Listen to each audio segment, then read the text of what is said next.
those we overlooked. Just kidding. That was a beautiful prayer, by the way, Miss Beasley. I appreciate it. So, the title of my speech today is, the title is basically, God is a personal God. So, I'm going to read from the Cheongseongyang, page 48, section 14. What is the nature of God's relationship with human beings?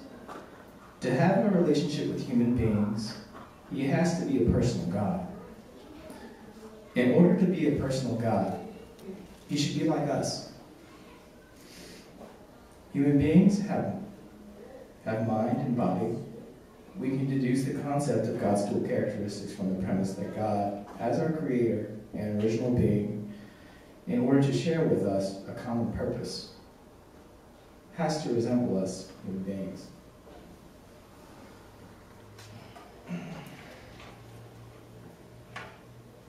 When I read the passage, it makes me wonder, where does God live?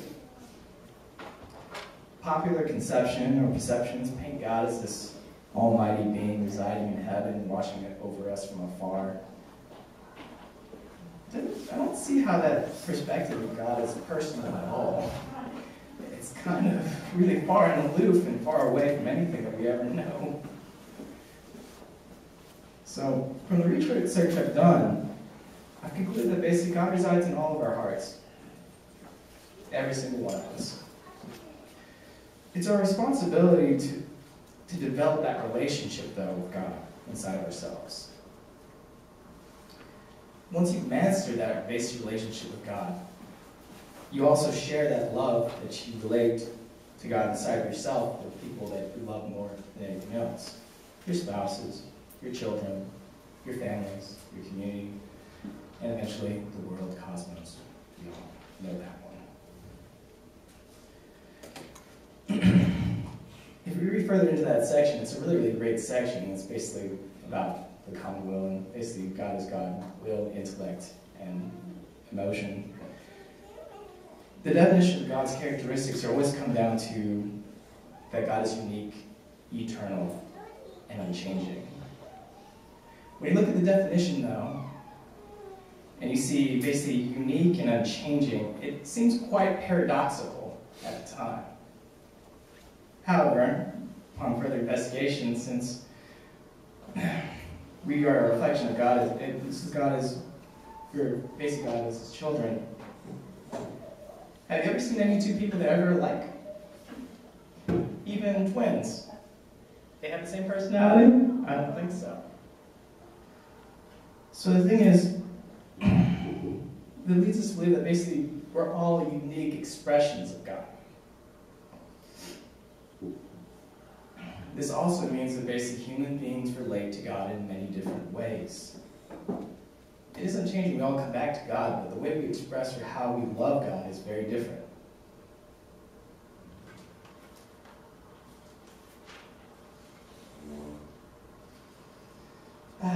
The way I feel God is when my beautiful wife makes me this really, really great butterbeer latte in the morning. It's the best. And, of course, creating the most beautiful girl in the world, Claire, in all unbiased opinion.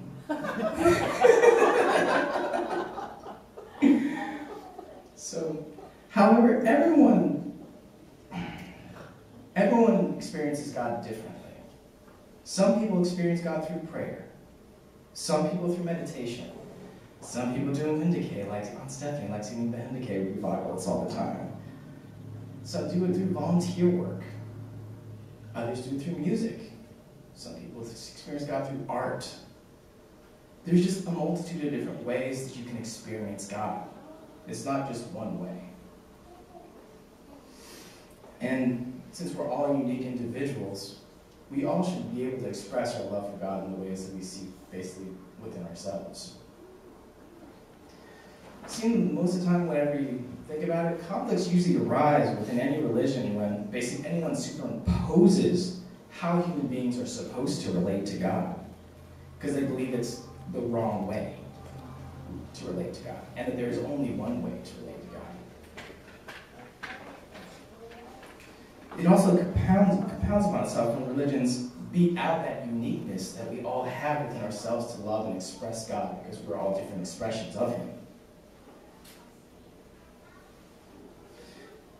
If God is a personal God, God has a personal investment in every single one of us, because we're all His children. Every father, every mother has an investment inside of their children. They hope, at least you hope. We all want our children to be better than we are. In my own life experience, God has always taught me universal truths in the best way that I know how to understand them and learn them. He does the same for every single one of us. He teaches you the best way you know how to learn, because we're all different expressions of Him. And Heavenly Father and Mother. I consider both.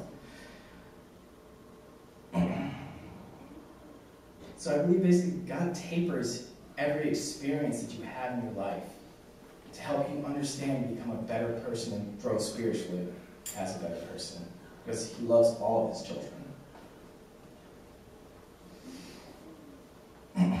But like any relationship, we also have to make time for God in our lives as well. We can get lost, we can get sidetracked, we can get lost in our work, caught in all these different things that we completely forget about God completely. The thing is, God never forgets about us. He's always there. The question is, do we make time to talk to Him? Or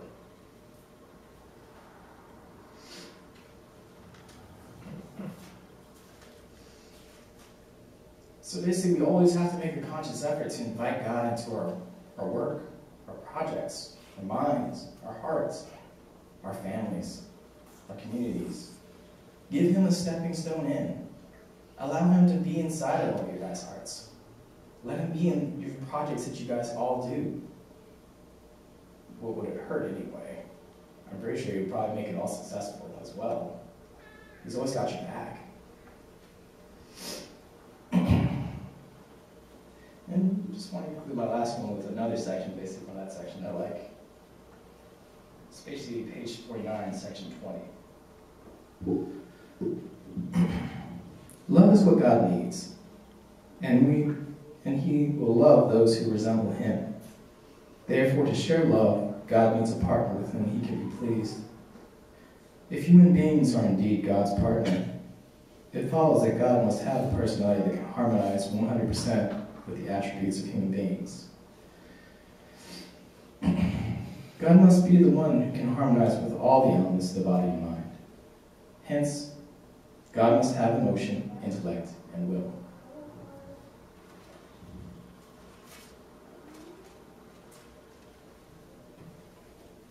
Oh, look at it, shorten up for everybody. That's great. Thanks for your time, guys. Heavenly Father, Heavenly Mother, thank you for this wonderful day that we're here together today. I'm grateful that we can celebrate Foundation Day, True Parents, True Mother, Basically's birthday. Without any of them, none of us would actually really be born and be here. Because I could never see my parents ever getting together through this church. But the beauty of the fact that we are all so unique and different and mixed makes it so much more interesting to see. I'm grateful, Heavenly Father, that True Father took the time to really kind of almost experiment with us, but be able to allow us to be born in a place that most of the time we probably would never have been born, because He did match people with their enemies. But with the intention that they wouldn't be enemies at the end of it. That they would be basically family, and that there would be love to follow through with. I hope, Heavenly Father, that basically we can keep the promise that True Father and True Mother wanted us to carry on, which was to be leaders, to be supporters, to bring love everywhere that we go.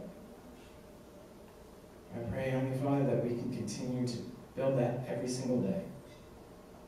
At home, at work, at church, everywhere. Please let us invite your presence to be there. I pray this name, watch Jackson Bowen, how many of those people in such a family. Watch you. His response.